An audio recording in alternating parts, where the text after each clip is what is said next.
আজ আমার মায়ের বিয়ে। আমার বাবা মারা গেছেন 3 বছর হয়ে গেছে। নানা ভাই বাবা মারা যাওয়ার পরপরই মাকে বিয়ে দিতে চায়, কিন্তু মা রাজি হয়নি।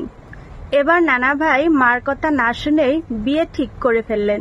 মার কোনো কথাই নানা ভাই শুনতে রাজি না। আমার মা যার সাথে বিয়ে হবে তার আগে বিয়ে হয়নি, কিন্তু মাকে একবার দেখেই সে বিয়ের জন্য রাজি হয়ে যায়। বিয়ের দিন সকালবেলা আমাকে লুকানোর জন্য নানাদের পাশের বাড়িতে নিয়ে গেলেন আমার বড় মামি। আমাকে নিয়ে যাওয়ার সময় মা অশ্রু চোখে আমার দিকে তাকিয়ে রইলেন, কিন্তু নানার ভয়ে কিছু বলতে পারছিলেন না।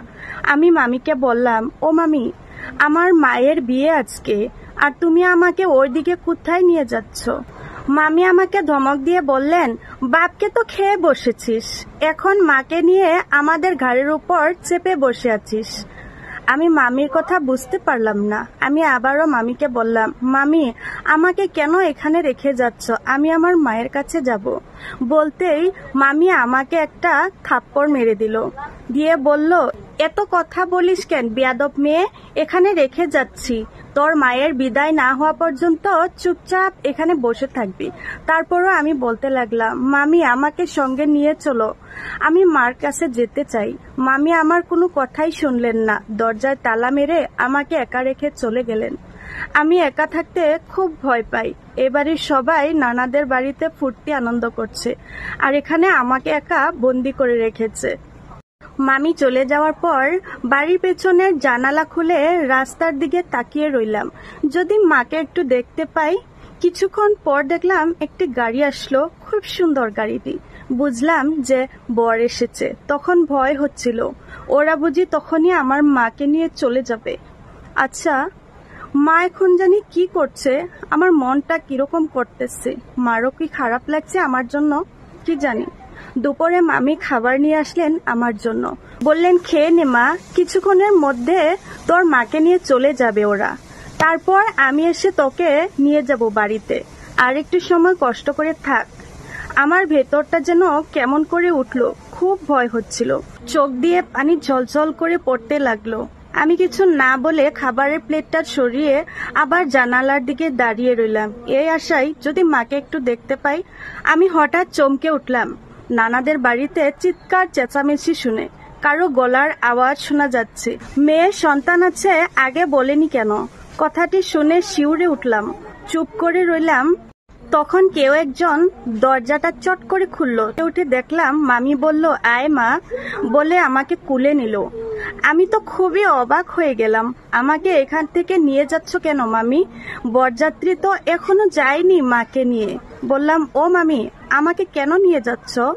মামি বলল, তোর মার নতুন বর আগে থেকে সবকিছু জানে, তোকেও নাকি সেই নিয়ে যাবে। আমি আরো চমকে উঠলাম। মার বর নানাকে বলল, আপনি তো মুরব্বী মানুষ, নামাজ কালাম পড়েন, কিন্তু মেয়ের বিয়ে দেওয়ার জন্য কত বড় মিথ্যে কথাটা বললেন। এত নাটক সাজালেন। আপনি বলেছিলেন আপনার মেয়ের শুধু বিয়ে হয়েছে, কিন্তু সন্তান নেই। আমি তো সন্তান আছে জেনেই আপনার মেয়েকে বিয়ে করতে এসেছি। আমি চাইলেই একটি কুমারী মেয়েকে বিয়ে করতে পারতাম, কিন্তু করিনি। আমি চেয়েছি জান্নাত ক্রয় করতে। আপনার মেয়ের একটি জান্নাতকে জন্ম দিয়েছে, আর আমি সেই জান্নাত লাভের আশায় তাকে বিয়ে করছি। আর আপনি কিনা আমার সেই জান্নাতকে আপনি লুকিয়ে রেখেছেন। নানা ভাই কাঁদছেন, মা কাঁদছেন, এমনকি বাড়িতে থাকা সকল মানুষের চোখেই জল ঝরতেছে, যেন তারা এমন খুশির সংবাদ আর কখনোই শুনেনি। মামির কাছ থেকে মা নতুন বর আমাকে কাছে নিয়ে বললেন, মা, আমি তোমাকে আমার রাজকন্যা হিসাবে রাখতে চাই। বাবার সম্পূর্ণ দায়িত্ব পালন করব।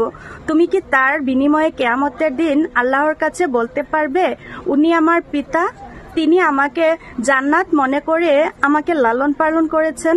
আমি কিছুক্ষণ চুপ করে রইলাম, বুঝতে পারছিলাম না কি বলবো। না বুঝেই বলে ফেললাম, হ্যাঁ, আমি আল্লাহর কাছে বলবো, আপনি আমার বাবা, যিনি আমাকে লালন পালন করেছেন, বড় করেছেন। এ কথা বলতেই বাবা আমাকে শক্ত করে জড়িয়ে ধরলেন। এই দৃশ্য দেখে মা তার চোখের জল লুকাতে চাইলেন, কিন্তু পারলেন না। আসলে মানুষ দুঃখের কান্না লুকোতে পারলেও সুখের কান্না লুকাতে পারে না। আজকের আমার ভিডিওটি দেখে আপনাদের কাছে কেমন লেগেছে অবশ্যই কমেন্ট করে জানাবেন, আর ভালো লাগলে একটি শেয়ার করে দেবেন।